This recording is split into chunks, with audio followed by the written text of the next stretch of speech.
Hi, my name is Riley. Today we're doing an ice production test on a Horizon ice machine. So we let the ice machine run for about 15 minutes.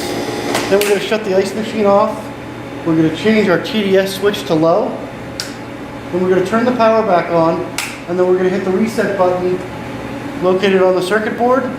That's going to reset the circuit board for the flush timing so that the unit doesn't flush during our production test. First thing we did is let the ice machine run for 15 minutes, and then we separated the ice transport tube at the Woodward docking station. We're letting it dump into a bucket, which I've already weighed. We have a thermocouple on the inlet side of the condenser, and then we also have one on the incoming water. We're going to collect ice for exactly 15 minutes and then weigh it.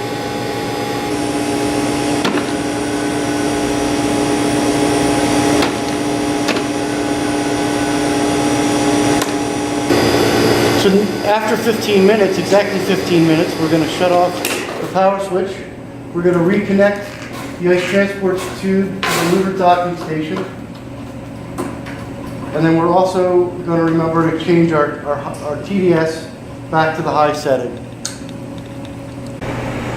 So now that we're going to take our bucket down, we're going to weigh it, and then we're going to subtract the weight of the bucket and get the ice production that we had in 15 minutes. Okay, we came up with an air temperature, a constant air temperature, a 72, a water temperature, a 68, and we got 9 pounds even of ice on in 15 minutes.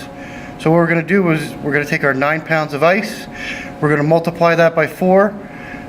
That's going to give us how many pounds per hour, which would be 36.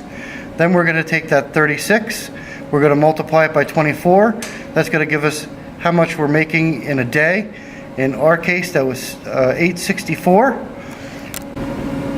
On this chart, if we look, we would take our 70-degree ambient air temperature, our 7-degree water temperature, and our expected production rate is 871 pounds.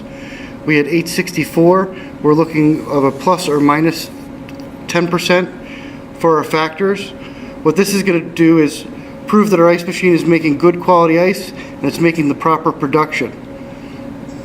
So once you have your ice production and you compare it to the chart, if you're below the expected ice capacity, what you'd want to do is make sure your ice machine is clean, make sure your condenser is clean, and put a set of gauges on to make sure your refrigeration system is healthy.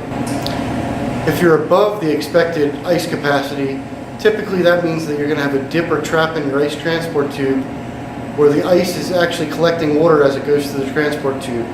So you'd want to look at your transport tube run to make sure that you're pitching properly 1/4 inch per foot back to the ice machine.